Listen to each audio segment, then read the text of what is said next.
Hey guys, Nolar here, back for Direct.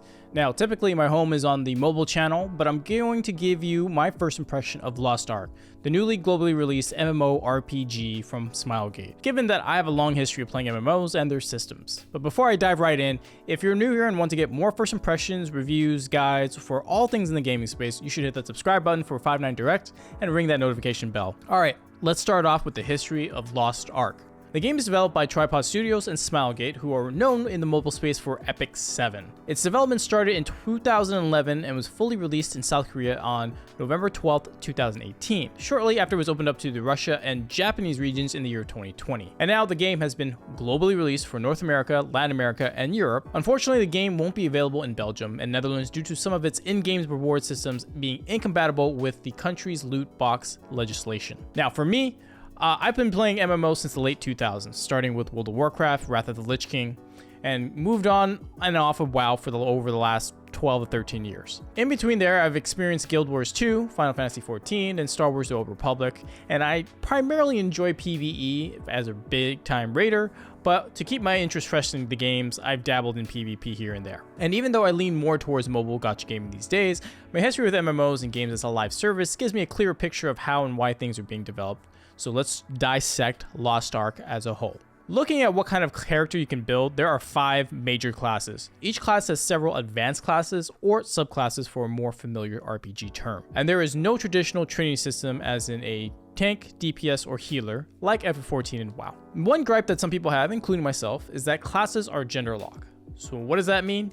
It means that if you want to play a Deathblade, you have to be a female. Or if you want to play a Gun Lancer, you have to be a male. Is it the end of the world? No, it's not, but to me it's just not difficult to allow every class to be any gender they want to be. Smilegate has kind of gotten around this, but let me explain all the 5 classes and its subclasses to give you an idea of what that looks like. So for the first class we have Warrior, who is breaking down into either Berserker, Paladin, or Gun Lancer. Berserker is someone if you want to play like Guts from Berserk. Straight up, big sword, smash everything, whirlwind around like a barbarian. The Gun Lancer in Lost Ark reminds me of the Gunbreaker in FF14 in the sense that he's tanky, does a lot of damage, and is pretty fun to play. The Paladin is the last one, and that's your pretty much melee support class that can heal, provide buffs, debuffs, all that kind of stuff. So he's one of 2 support classes in the game, and that's the Paladin. All right, the second general class is a martial artist, which has 4 subclasses called Striker, which can only be a male, a War Dancer, which is female, Scrapper, which is female, and Soulfist, which is female. They're all monks style gameplay where you're playing in melee styles, but obviously Scrapper and Striker I think are the similar ones where they're more just straight up raw damage in that sense. The Soulfist is more elemental, really reminds me of playing like Goku or any Dragon Ball character you can think of. And the War Dancer is more elemental in their attacks. And yeah, that's the martial artist. The third major class is Gunner. There's the Gunslinger, which is only female, and the Deadeye, which is male. And those 2 in particular are pretty much the same, just one's female, one's male. And this is what I mean by Smilegate has kind of gone around this. However, there's still a 10% difference between the 2 on the way that they play, even though they have the same overall mechanics. The Artillerist reminds me of having a huge cannon and just being a tank. They're a little slow in their approach, but overall they do significant damage. And lastly, for Gunner, there is the Sharpshooter, who is your typical bow and arrow play style. Your next major class is the Mage, which is subdivided into Bards, well, a female, and Sorcerers, which is also female. Sorcerers is your general elemental class that you can summon blizzards, lightning, fire, all that kind of stuff to kill your opponents. Your Bard is your second and only right now support class where they heal consistently, buff your party, and all that kind of stuff. So obviously they're good for group play in either PvE or PvP. And the last class we've got is Assassin, which are your melee, think of like roguelikes units, Shadowhunters, and Deathblade, and also both females. Shadowhunter, the difference about them is in the game it's surrounded about demons. So in this case you channel your inner demon, release it, and destroy your opponents. The Deathblade is, they use 3 swords. Again, 3 swords. yeah, Lost Ark makes you suspend your disbelief and just kind of run with it. So yeah, this is your roguelike stabby. Really, really fun. This is the class I primarily leveled right now. Okay, so the classes, there's 15 classes to choose from right now, and they play very differently. Every skill set that you could utilize has its own, you can level with skill points, and then they give you specific runes. Well, I call them runes, but they're points that can play your change style. So, an AoE could have a wider area of effect, radius, however you want to call it. Could have a shorter cooldown or more damage or stuff like that. So it really depends on your playstyle, and it could change the way the skill works. And that's very cool because there's no respec cost compared to other MMOs where, in WoW you have to, back then, get the powders and all that kind of stuff to reset your talents and do all this. Right here, it's just easy. Reset, change your talents to your skills, and then move forward. So even though I was maining a Deathblade, there were different parts of my leveling experience that had significant changes to it because of the talents or decreasing points or increasing points in specific builds. So it was a very thorough thing, and that's with one class, subclass. There's 15 to choose from. The gameplay mechanics are pretty great. I was asked the question, is this game an MMO or an ARPG? Well, Lost Ark has an isometric view, which is pretty similar to other ARPGs like Diablo 3, Path of Exile, Grim Dawn, Wolcen, Last Epoch, all those ARPGs. It is very visceral in the gameplay and very fast-paced, which is pretty similar to a lot of ARPGs.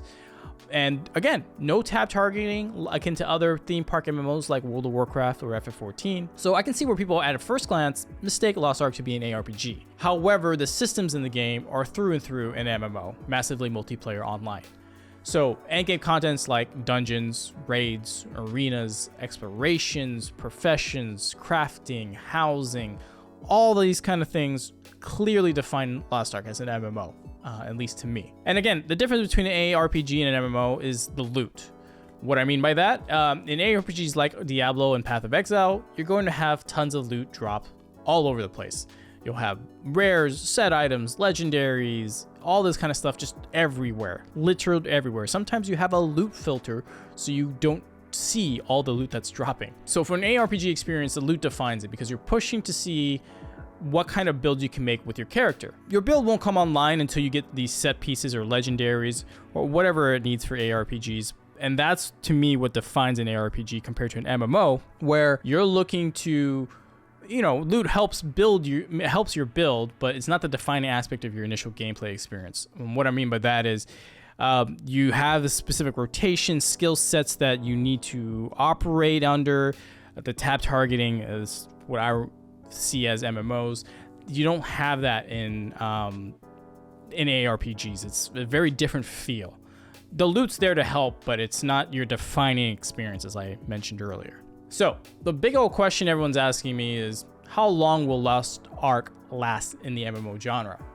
So since the game's been out for a couple years, in South Korea at least, there's been a lot of endgame content that's been released. So you got your typical endgame gear, treadmill loop of defeat tier 1 bosses to get the gear, upgrade said gear to get ready for harder content, in this case tier 2, and then move on to the up the tiers. So that's the treadmill loop that everyone is pretty familiar with who've ever played MMOs. And again, that's primarily the PvE side of things, but on the PvP side of things, Lost Ark is pretty unique because they have team battles, 1v1v1, arenas, and all these other things.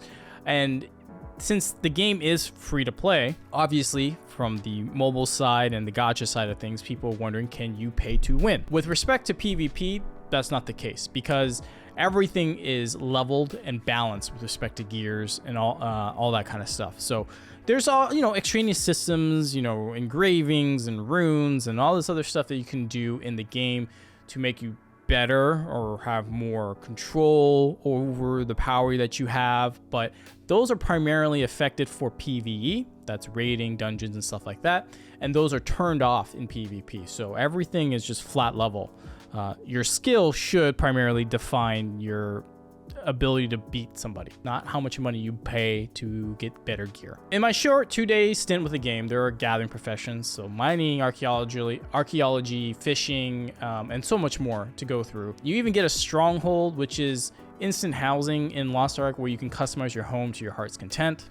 There's sailing, so you can discover other continents. This is the primary way of breaking up the storyline, at least. But what I was told, the sailing in this game has crews, it has different types of boats, exploration is pretty big, you can do co-op battles, and just so much to explore since there's over 200 islands to look for and versus 7 continents, and the continents are very big, like several different cities and maps you can go through. So the world is huge. There's a lot to do in that regard if you're looking to be a completionist and, you know, look for specific gears to farm or even mats to grind, anything like that. One big thing that I definitely liked about the game is there's a ton of different themes or contexts and settings to explore. So in the beginning of the game, you're going through kind of like your generic medieval Final Fantasy style game, but then you quickly turn into an occult style theme. There's a siege, like the biggest siege I've seen in a game that wasn't an RTS. And then after that, we're going into, you know, like miniaturized themes. Like, it's pretty interesting. The colors are different, all that kind of stuff. So even though the game is presented in an isometric view, they really change the camera angles to give you like a bigger, more epic feeling, especially when we're talking about big battles or just the wide vistas that you're seeing and stuff like that. And it's a gorgeous game. I want to mention this, that the graphics are fantastic. Even though the game's been out for 2 to 3 years, the engine's a little old. They did update it for DirectX 11. It looks pretty good. Obviously, you know, if it had been developed more recently, it would look much better, but unhappy with how things are looking right now. Again, so much more stuff to do. The themes correlate to the islands, right? Or the areas that you're looking at. So the continents have very specific themes. Like there's one that I just hit the max level in Lost Ark here. It looks like Midgard from Final Fantasy VII. Like, it's got that steampunk look and everything like that, just the machines and all that kind of stuff. It looks great.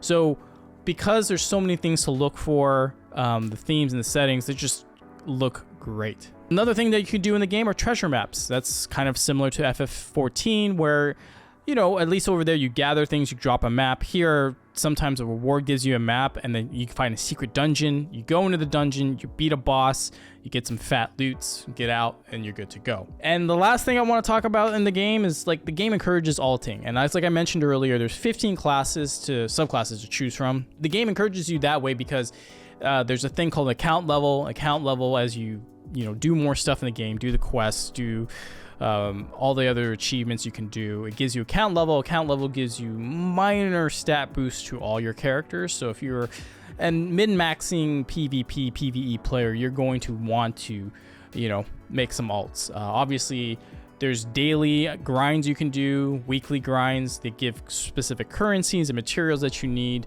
to, you know, level up your gear, increase your power level, all that kind of stuff. And you can pool all those resources into one character, right? So if you have a main, you know, like right now I'm maining a Deathblade and I want to level a Sorc, a Paladin, and a Bard, I can do my dailies and weeklies on those characters, which don't take long, and then feed all those resources to my main to level her up faster. So again, the game encourages ulting because, you know, this is how they keep you in the game, but most importantly, the playstyles are so different and so unique. It's so visceral and just feels good to play that, you know, I don't mind it personally. I'm kind of an altaholic, as you know, I want to try stuff out. I might not be the top tier, but I want to see what it's like and why people love specific gameplay loops over others. So yeah, those are, you know, I've got a lot to positive stuff to say about Lost Ark, and, you know, there's so much to go through. Now, there are some red flags I gotta mention. We had our first issue, and this was even before the launch. It was a Founders Pack exploit. So for those of you who don't know, you could buy one of the 4 Founders Pack, which were, I think, $15, $30, $50, $100 US. I'm talking US dollars here.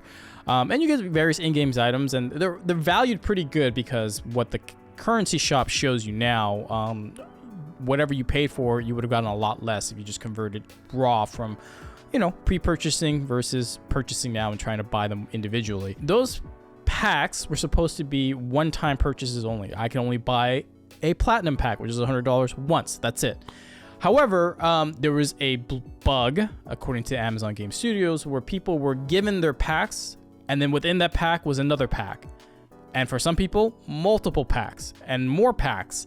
So again, it wasn't particularly one person maliciously duping packs and trying to do things that way, but it turns out that Amazon Game Studios had a bug, and there was a lot of controversy because this started on launch day, early access day, which was on the 8th of February, and had pervaded all the way till now, as of this recording on the 10th. They didn't say anything. They weren't going to do anything. They just said it wasn't a big deal. Only 4% of the player base was affected, all that kind of stuff. But this is the kind of thing that happened in New World. It destroyed their economy, destroyed the faith people had in the publisher and the developers. In this case, Amazon Game Studios is publishing it here in the global version versus Smilegate is developing it. They finally made a statement saying they were looking into it and trying to figure out who was affected and if they can, remove those extra pieces of loot. Now, look. To me, this is a red flag only because you look at New World, that died very quickly and the people had lost faith. Here, that could happen, but since they did something about it, or they say they're going to do something, or at least even acknowledge this issue, there's hope. So overall, I just want to say that, yeah, there's a couple of things here. Amazon Game Studio has not a good track record. People are a little wary. This is a free-to-play game, so people have concerns of pay to win, which I don't believe is there, but it depends on your definition. If you can offer $1 and get a minor advantage or a minor cosmetic with a +1 stat boost, people call that pay to win. Cool. I mean, that's your definition. That's fine. To me, based on my personal definition as a whale, and I've seen other people, no, it's not that bad. It really isn't that bad. You really do have to play the game and grind. That is the MMO, Korean MMO mindset, right? So it is pretty apparent there, but you can, get some nicer things, boost up a little bit here and there, but it's not so significant where you are leaving people in the dust. And you can't complete the content if you don't pay. That's absolutely like the bare minimum of definition of pay to win, and to me that's not the case here with Lost Ark. So again, the game is free to play at this point. You can download it. It's a big download, 70 gigabytes. Start uploading or start creating your characters, getting into the world of Arkhice. It's the time is your cost, right? And to me, the question is it worth the time to play the game? To me, yes, it is. I believe you should at least try it. And if it doesn't work out for you because you don't like some of the systems, you don't like the camera angles or anything like that, that's fine. You gave it a shot. No harm, no foul here, right? So to me, I think you should guys definitely check it out. If you're interested in either fast-paced action combat, anything with MMOs where communities, right? That's the biggest thing about these games, are about communities. So if you want to find a community to play with, definitely give this one a shot. It is hitting hard and fast. I think on Twitch it reached 1.2 million viewers at the same time, and then on top of that, Smilegate has announced they sold about 1.5 million founders packs. Yeah, the game is thriving right now. People are very hyped for it. I say give it a look. So with that said, guys, I appreciate everyone here listening to my ramblings of my first impressions of what Lost Ark is. If you're new here and like this kind of content and want to see more about guides on anything ranging from Pokemon to Dying Light 2, any other games that you can think of, we're here to give you guys our opinions, give you guys the helpful news, all that kind of stuff. So hit that sub button, hit that notification bell, hit the like button, share this with your friends, share with your mama. Greatly appreciate it. And with that said, Nolar out.